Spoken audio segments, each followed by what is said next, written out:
Congolaises, Congolais, mes très chers compatriotes,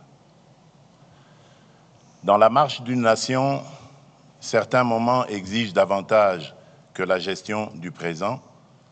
Ils commandent d'envisager l'avenir avec lucidité et de le préparer avec courage. Lorsque les défis mettent à l'épreuve notre unité et notre destin collectif, nous devons savoir transcender nos clivages habituels, rassembler nos forces et transformer l'épreuve en une occasion de renouveau.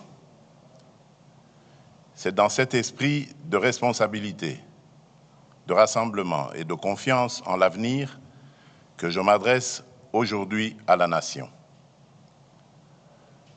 Depuis son accession à l'indépendance, notre pays a connu de grandes espérances, de remarquables élans de courage et des victoires dont nous pouvons être fiers. Mais il a également traversé des crises qui ont éprouvé son unité, affaibli ses institutions et retardé l'accomplissement de son destin collectif. À peine indépendante, notre jeune République fut confrontée aux sécessions, aux affrontements politiques, aux ingérences extérieures et aux luttes pour le pouvoir. Vinrent ensuite les longues années de forte concentration du pouvoir, les convulsions d'une transition difficile, les guerres successives, les violences communautaires, l'affaiblissement de l'autorité de l'État et la prédation de nos ressources. Depuis plus de 3 décennies, l'Est de notre pays porte dans sa chair la part la plus cruelle de cette histoire. 30 ans, ce n'est plus une crise passagère, c'est une génération entière qui est décimée. Des enfants sont nés sous le bruit des armes, ont grandi dans l'insécurité et sont devenus à leur tour les parents d'enfants qui n'ont jamais connu une paix véritable. Cela se passe dans notre pays. Des millions de nos compatriotes ont été tués, déplacés ou contraints à l'exil. Des femmes ont subi l'indicible. Des familles ont été dispersées, des villages détruits et des communautés autrefois unies dressées les unes contre les autres. Des richesses qui auraient dû financer nos écoles, nos hôpitaux, nos routes et notre développement ont alimenté la guerre, la contrebande et la criminalité transnationale.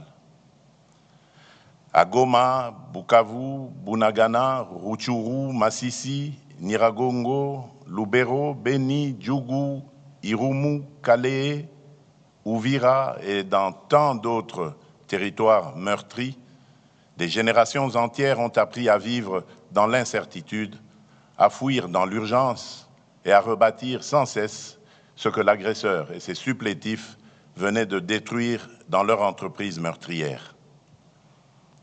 Pourtant, hier comme aujourd'hui, notre peuple a toujours résisté. Il a résisté par son courage, par sa foi et par son indéfectible attachement à l'unité nationale, porté par une conviction profondément enracinée, à savoir, malgré les épreuves, nous demeurons une seule nation, unie par une même communauté de destin. Car la République démocratique du Congo n'a jamais cessé de vivre dans le cœur de ses filles et de ses fils. C'est précisément cette fidélité à la République qui, chaque fois que la souveraineté, l'intégrité du territoire, l'unité nationale, la paix civile ou la stabilité des institutions étaient menacées, a conduit les Congolais à se retrouver autour d'une même table. Face aux armes, aux divisions et aux blessures de l'histoire, nous avons toujours su chercher, par la parole, le chemin du compromis. Le dialogue s'est ainsi imposé comme une voie du consensus, de la réconciliation et de la reconstruction nationale. Nous avons connu des tables rondes, des conférences, des concertations, des forums et des négociations. Certains de ces processus ont empêché notre pays de sombrer davantage. D'autres ont permis de restaurer les institutions, d'organiser des transitions, de mettre fin à des affrontements ou de rouvrir la voie démocratique. La Conférence nationale souveraine a porté une puissante aspiration à la démocratisation et à la vérité dans la gestion de l'État. Le dialogue intercongolais de Sun City a contribué à réunifier les institutions après des années de guerre et de partition de fait du territoire national. D'autres rencontres ont permis d'apaiser les tensions et de rapprocher des positions que tout semblait opposer. Ces processus ont produit des accords, des résolutions et des engagements importants. Pourtant, malgré ces avancées, les crises ont ressurgi, les blessures se sont rouvertes, de nouveaux groupes armés sont apparus, les tensions foncières et identitaires se sont aggravées et les réformes engagées n'ont pas toujours rendu l'État suffisamment présent et efficace dans la vie quotidienne de nos populations. Une question s'impose donc à notre conscience nationale. Pourquoi, 66 ans après l'indépendance, notre pays reste-t-il confronté aux mêmes fragilités, aux mêmes fractures et au retour régulier des mêmes crises? Pourquoi tant d'accords n'ont-ils pas encore produit une paix durable et irréversible? La réponse à cette interrogation ne réside ni dans la condamnation d'un camp, ni dans la mise en accusation d'une communauté ou d'une génération. Elle se trouve dans des fragilités plus profondes que nous devons examiner avec lucidité. La première est que nous avons trop souvent répondu aux crises par le partage du pouvoir plutôt que par la consolidation de l'État. Nous avons réparti les fonctions et les responsabilités sans transformer suffisamment les institutions appelées à survivre aux hommes et aux circonstances. Or, un arrangement politique peut être remis en cause. Seule une institution forte, légitime et durable protège la République dans le temps.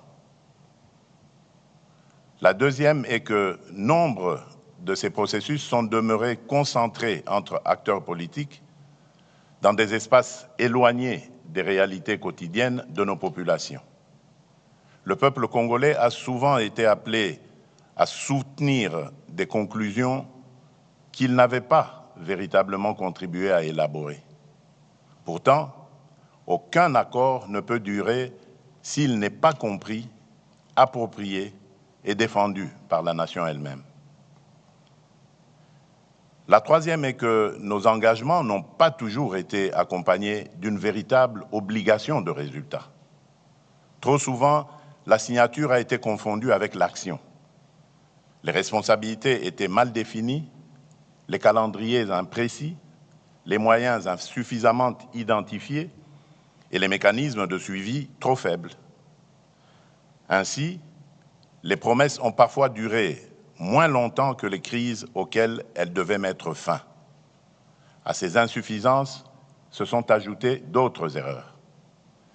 L'urgence de faire taire les armes nous a parfois conduits à différer le traitement de véritables causes qui les faisaient renaître.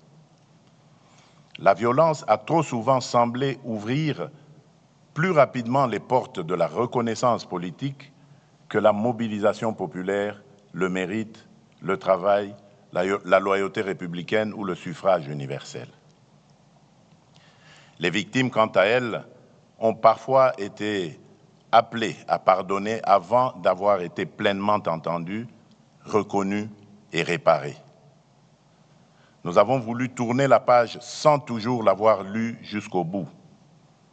Nous avons voulu reconstruire sans assainir suffisamment les fondations. Nous avons voulu réformer l'État sans transformer en profondeur son rapport au territoire, à la justice, à la sécurité, à la responsabilité publique et au service du citoyen. Reconnaître ces insuffisances ne signifie pas condamner le passé. C'est assumer une obligation envers l'avenir. Mes très chers compatriotes, cette exigence de vérité sur nos fragilités internes ne doit prêter à aucune équivoque. Reconnaître nos faiblesses, ce n'est pas absoudre ceux qui agressent notre pays. Interroger nos erreurs, ce n'est pas relativiser l'occupation d'une partie de notre territoire. Réformer l'État, ce n'est pas partager avec l'agresseur la responsabilité des crimes commis contre notre peuple. Aucune cause, aucune revendication, aucune blessure, aussi réelle soit-elle, ne peut justifier que l'on ouvre les portes de la maison commune à ceux qui viennent la piller, l'occuper et meurtrir ses enfants. La République démocratique du Congo est victime d'une agression. Il ne s'agit ni d'une opinion, ni d'une thèse défendue par Kinshasa, mais d'un constat établi par les instances internationales compétentes et consacré par les résolutions 2773 et 2808 du Conseil de sécurité des Nations unies. Le droit international a clairement qualifié les faits. Des forces étrangères occupent illégalement une partie de notre territoire, tandis que des groupes armés y sèment la violence, imposent des administrations parallèles et pillent nos ressources. Notre position est claire et demeure inflexible. Nous exigeons le retrait complet, effectif et vérifiable de toutes les forces étrangères non invitées. La cessation de tout soutien politique, militaire, financier ou logistique aux groupes armés. Le démantèlement des administrations parallèles, le rétablissement intégral de l'autorité de l'État, ainsi que le retour dans la sécurité et la dignité de nos compatriotes déplacés. Nous continuerons à défendre chaque portion du territoire national, à protéger nos populations et à faire valoir les droits de la République devant toutes les instances compétentes. À nos vaillantes forces armées, à notre police nationale, à nos forces de sécurité ainsi qu'aux résistants patriotes Wazalendo qui défendent la nation dans le respect de la loi, je réaffirme la reconnaissance de la République. Leur courage et leur sacrifice donnent tout son sens à notre combat pour la souveraineté. Beaucoup sont tombés au champ d'honneur. D'autres portent dans leur chair et leur mémoire les blessures du combat. À toutes et à tous, la nation exprime son infinie gratitude. Mes très chers compatriotes, depuis mon accession à la magistrature suprême, j'ai fait le choix de l'ouverture, de la consolidation de l'état de droit et du retour de la République démocratique du Congo au cœur des dynamiques régionales et internationales. J'ai privilégié la diplomatie sans jamais transiger sur notre souveraineté, notre intégrité territoriale, ni les intérêts fondamentaux du peuple congolais.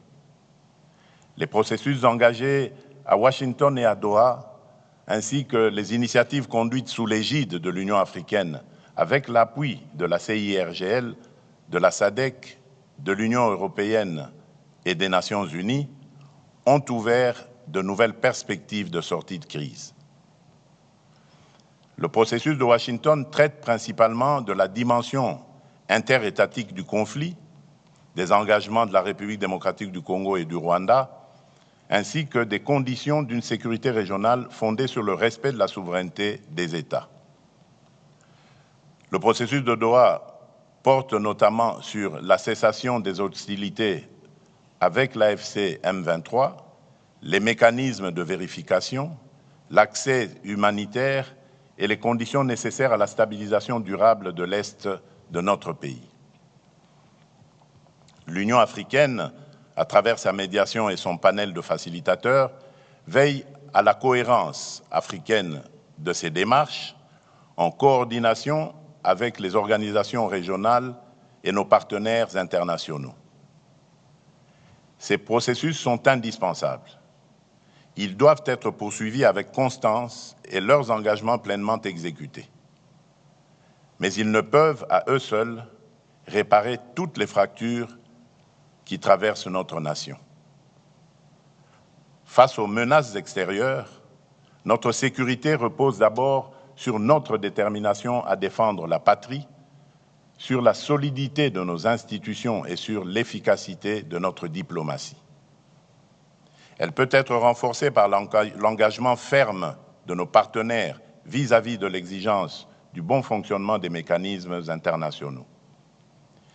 Mais notre cohésion intérieure dépend avant tout de nous. Elle demeure le fondement le plus sûr de notre souveraineté et la meilleure garantie de notre avenir. Les processus de Washington et de Doha peuvent soutenir nos efforts en faveur de l'assainissement des relations entre États, de la cessation des hostilités et de la stabilisation de l'Est. Mais aucun accord diplomatique ne peut définir à la place des Congolais la République que nous voulons bâtir, ni réconcilier durablement nos communautés sans leur pleine participation. Les avancées obtenues sur le terrain diplomatique ne produiront une paix durable que si elles s'appuient sur la cohésion nationale et sur la reconstruction intérieure de la République. C'est pourquoi, après avoir consulté les institutions de la République, les forces politiques et sociales, les confessions religieuses, les autorités coutumières, les milieux scientifiques, plusieurs personnalités de notre pays ainsi que certains de mes pairs de la sous-région, j'ai décidé de convoquer le dialogue national pour la paix, la cohésion et la refondation de l'État. Ce dialogue est une initiative souveraine conçue par les Congolais et pour les Congolais, conduite sur le territoire national et orientée exclusivement vers les intérêts supérieurs de la nation.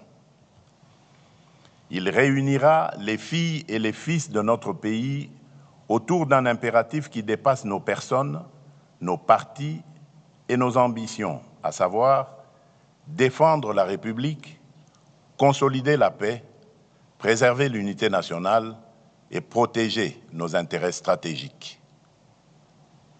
Il ne constituera ni une négociation avec l'agresseur ou ses supplétifs, ni un moyen détourné de remettre en cause le choix souverain du peuple exprimé par les urnes en 2023. Il ne saurait davantage conduire à la suspension des institutions de la République, lesquelles continueront d'exercer pleinement leurs prérogatives jusqu'au terme constitutionnel de leur mandat.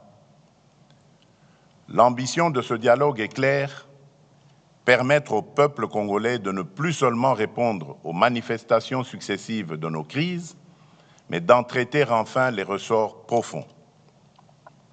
Pour y parvenir, nous devons cesser d'envisager l'avenir de la République à travers le seul prisme de nos appartenances politiques, de nos rivalités idéologiques et de nos sensibilités communautaires. L'intérêt supérieur de la nation doit prévaloir sur toute autre considération.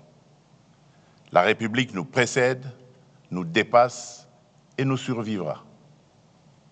La cohésion nationale à laquelle nous aspirons ne commande ni l'effacement de nos divergences, ni la renonciation à la pluralité démocratique.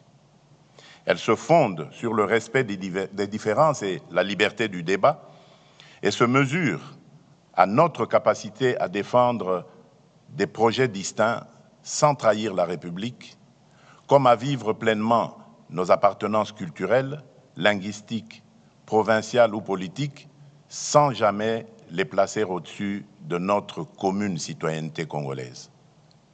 Car si la démocratie nous autorise à nous opposer, la patrie, elle, nous interdit de nous déchirer.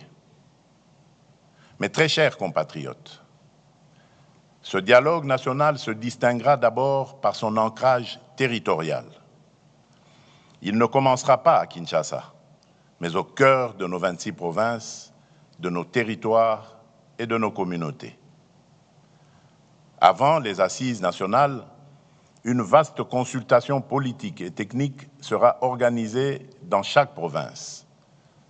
Des forums préliminaires réuniront au chef-lieu provincial les populations, les autorités locales, les députés nationaux et les sénateurs élus de la province, les représentants des entités territoriales décentralisées et déconcentrées, les partis et regroupements politiques de la majorité et de l'opposition, la société civile, les autorités coutumières, les confessions religieuses, ainsi que les milieux professionnels, économiques, universitaires et scientifiques. Chaque province établira en toute franchise son propre diagnostic.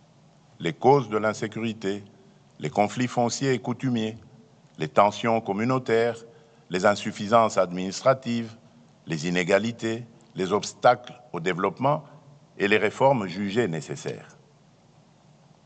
La consultation associera également les institutions et services publics nationaux, les entreprises et établissements publics, les organisations des femmes, des jeunes, des travailleurs, des personnes vivant avec handicap et autres personnes vulnérables, les entrepreneurs, les agriculteurs, les enseignants, les chercheurs, les artistes, les professionnels de santé, les acteurs de l'économie informelle ainsi que la diaspora congolaise.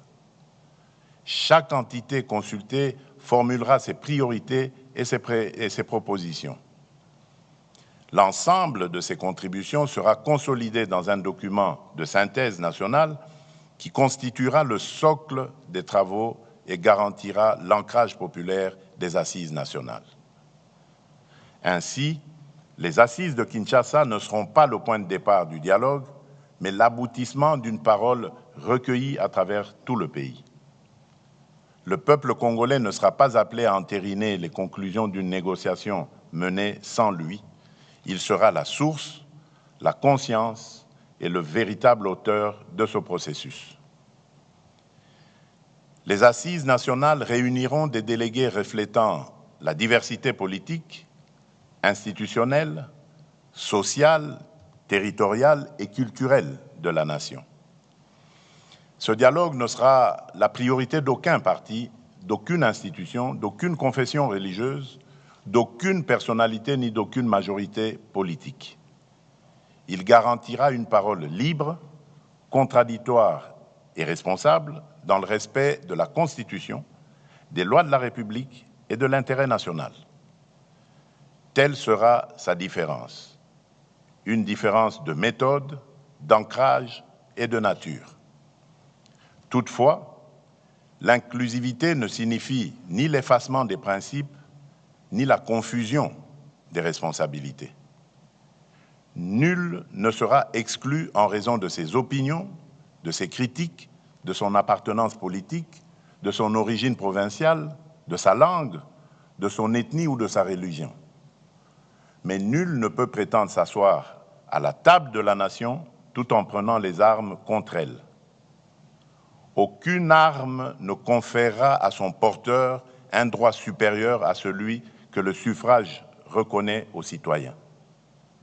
Aucune conquête militaire ne pourra être convertie en légitimité politique. Aucun mouvement armé ne pourra invoquer l'inclusivité pour imposer par la force ce qu'il n'a pas obtenu par les voies démocratiques. Ne pourront donc pas participer à ce dialogue en qualité de composantes politiques ceux qui, à l'ouverture du processus, combattent par les armes l'ordre constitutionnel, occupent par la force une partie du territoire national, administrent illégalement des entités de la République ou agissent au service d'une puissance étrangère, en l'occurrence le Rwanda. Cette règle ne constitue pas une exclusion fondée sur les personnes, les opinions ou les appartenances. Elle exprime la réprobation de la nation à l'égard de ceux qui mènent la guerre contre la République, ses institutions et ses citoyens, tout en revendiquant les droits attachés à la vie démocratique. Le processus de Doha demeure le cadre approprié pour traiter avec l'AFC M23 des questions relatives à la cessation des hostilités, au désengagement, au cantonnement, au désarmement et aux autres modalités directement liées au conflit. Le dialogue national ne se substituera pas à ce processus. Il ne deviendra pas davantage une voie parallèle permettant d'obtenir par les armes ce que la démocratie et l'ordre constitutionnel n'ont pas accordé. Une voie de réintégration au sein de la communauté nationale restera néanmoins ouverte à ceux qui, à titre individuel, renonceront de manière sincère et vérifiable à leur engagement armé et à toute forme de violence et qui condamneront sans équivoque l'agression dont notre pays est victime.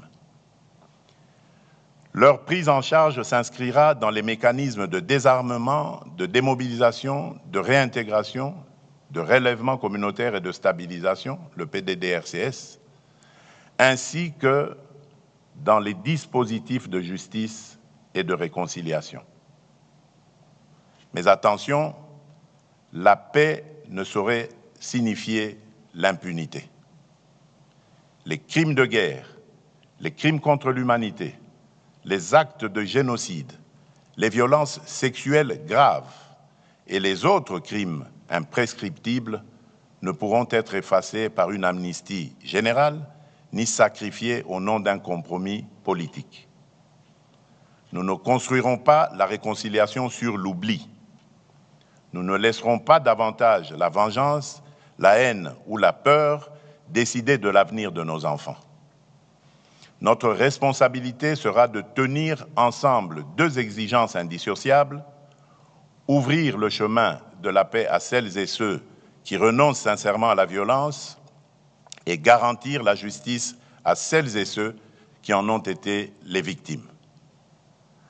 Mes très chers compatriotes, afin que ce processus ne demeure pas une simple déclaration d'intention, je prendrai dans les tout prochains jours une ordonnance instituant le comité d'organisation du dialogue national pour la paix, la cohésion nationale et la refondation de l'État.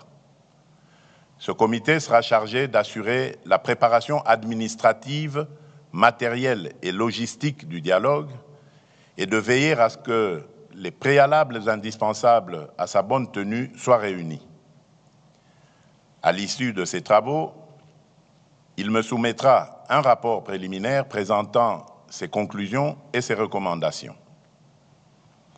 Sur la base de ce rapport, je signerai une autre ordonnance convoquant le dialogue national. Celle-ci, donc cette ordonnance, en fixera les principes et directeurs, les principales étapes, les modalités de représentation, ainsi que les mécanismes de suivi et de mise en œuvre de ces conclusions. Elle instituera également une commission préparatoire chargée de concevoir et d'organiser le processus, d'en proposer la feuille de route et de conduire les consultations techniques et politiques.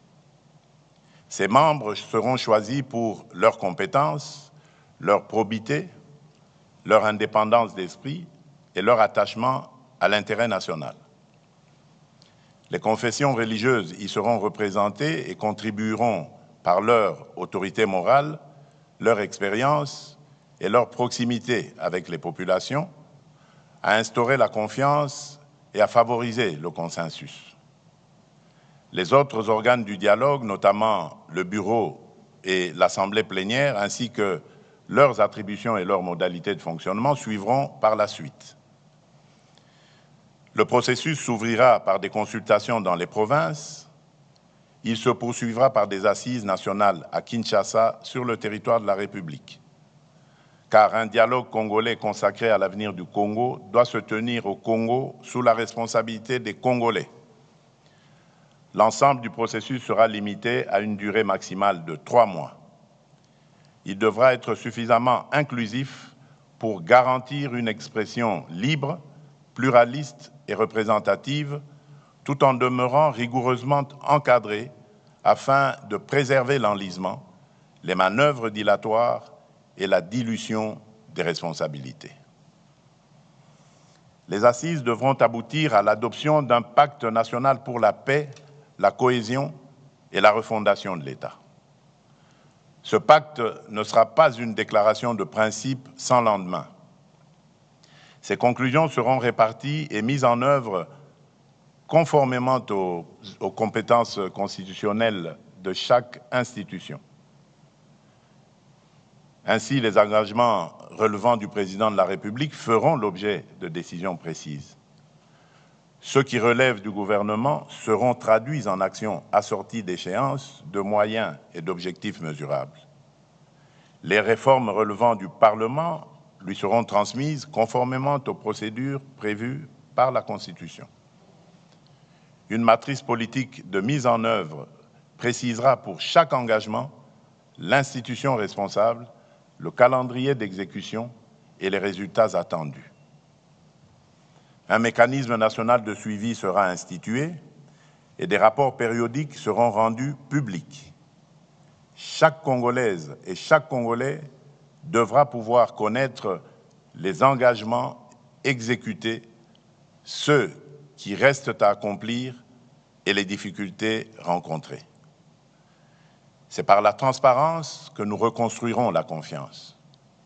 C'est par l'exécution que nous distinguerons ce dialogue de tous ceux qui l'ont précédé.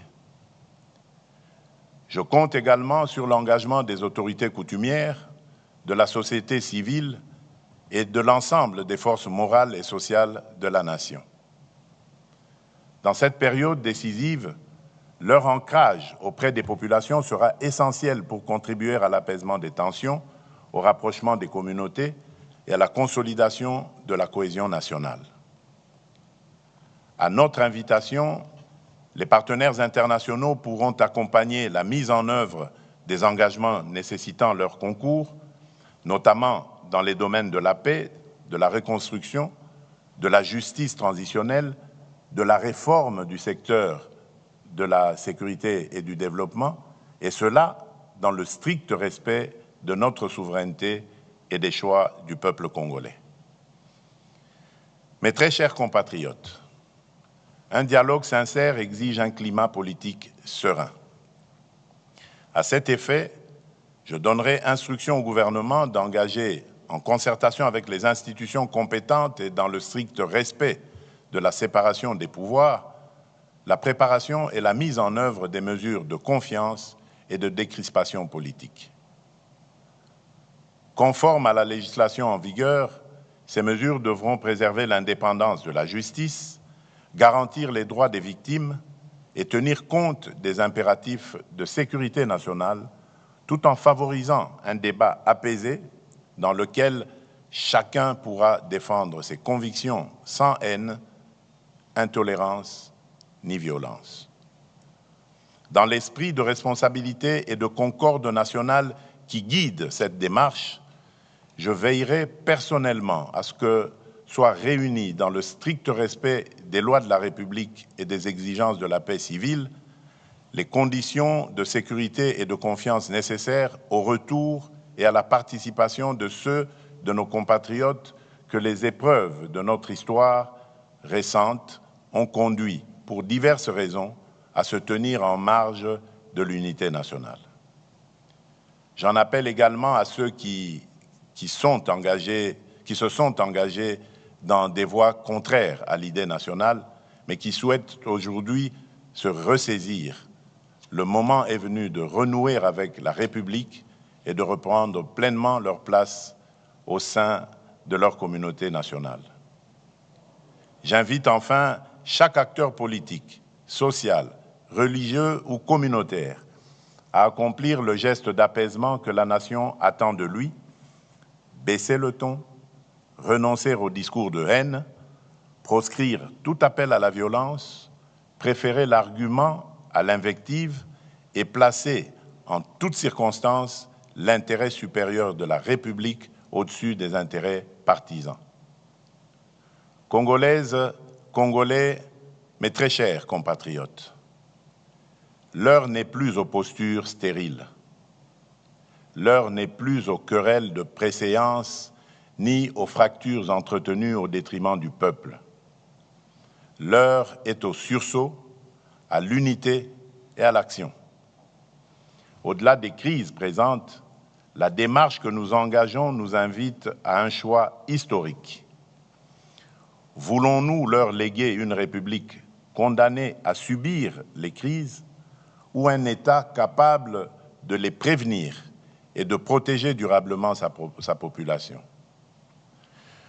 Voulons-nous leur laisser un territoire immense mais inégalement administré, ou une puissance publique présente dans chaque province jusqu'au dernier village et à la dernière frontière? Voulons-nous une démocratie où chaque compétition politique menace la cohésion nationale, ou une république où les désaccords s'expriment librement sans compromettre la paix civile ni la continuité de l'État? Voulons-nous enfin leur transmettre une économie qui exporte ses richesses tout en maintenant son peuple dans la précarité, ou une économie qui transforme ses ressources, crée des emplois, réduit les inégalités et améliore réellement les conditions de vie? Nous devons bâtir une république où nul n'aura à prendre les armes pour être entendu, où l'appartenance ethnique, provinciale ou sociale ne sera ni un privilège ni un motif d'exclusion, où la justice ne sera pas l'apanage des puissants, où enfin notre diversité ne sera plus instrumentalisée pour nous diviser, mais reconnue comme une richesse et mise au service de l'unité nationale. Nous voulons une République réconciliée avec elle-même, respectée dans la région et capable d'assumer au cœur de l'Afrique le rôle que lui assigne son histoire, sa géographie, son peuple et ses ressources. À la jeunesse congolaise, je veux dire ceci. Ce dialogue ne concerne pas seulement le pays tel qu'il est aujourd'hui. Il engage l'État dont vous hériterez demain. Ne laissez personne décider de votre avenir sans vous. Prenez toute votre place dans ce processus. Portez-y vos idées, vos exigences, votre créativité et votre volonté de transformation. Rejetez les discours de haine, les manipulations identitaires et les appels à la violence. La République a besoin de votre intelligence, de votre énergie et de votre courage. Aux responsables politiques, je demande de mesurer pleinement la portée de ce moment. Le dialogue ne devrait être ni un marché politique, ni un instrument de repositionnement personnel, ni une tribune de règlement de comptes. Il devra servir exclusivement la paix, l'unité nationale et l'intérêt supérieur de la République. Aux États et organisations partenaires, notamment les États-Unis d'Amérique, l'État du Qatar, l'Union africaine, l'Union européenne, les participants solliciteront un accompagnement ferme et constant. Celui-ci devra contribuer au retrait des troupes rwandaises du territoire congolais, au dépôt des armes par l'AFC M23 et à l'aboutissement des processus engagés à Washington et à Doha. Pour ma part, je prends devant la nation l'engagement de garantir l'indépendance, la représentativité et la sécurité de ce dialogue. Je veillerai à ce qu'il ne soit confisqué par aucun camp ni détourné de sa finalité. Je veillerai également à ce que ces conclusions ne se perdent ni dans les calculs politiciens, ni dans l'oubli. Elles devront être traduites en décisions, en réformes et en résultats concrets pour notre peuple. Nous avons hérité d'un pays immense, mais d'un État encore fragile. Nous n'avons pas choisi cet héritage, mais nous pouvons choisir ce que nous en ferons. Il nous appartient de transformer les souffrances d'hier en fondation pour demain et transmettre aux générations futures non pas un pays perpétuellement à reconstruire, mais un État solide, une nation unie et une République souveraine, pleinement maîtresse de son destin. C'est dans cet esprit que je déclare officiellement lancé le processus du dialogue national pour la paix, la cohésion et la refondation de l'État. Que vive l'unité nationale, que Dieu bénisse la République démocratique du Congo et son peuple. Je vous remercie.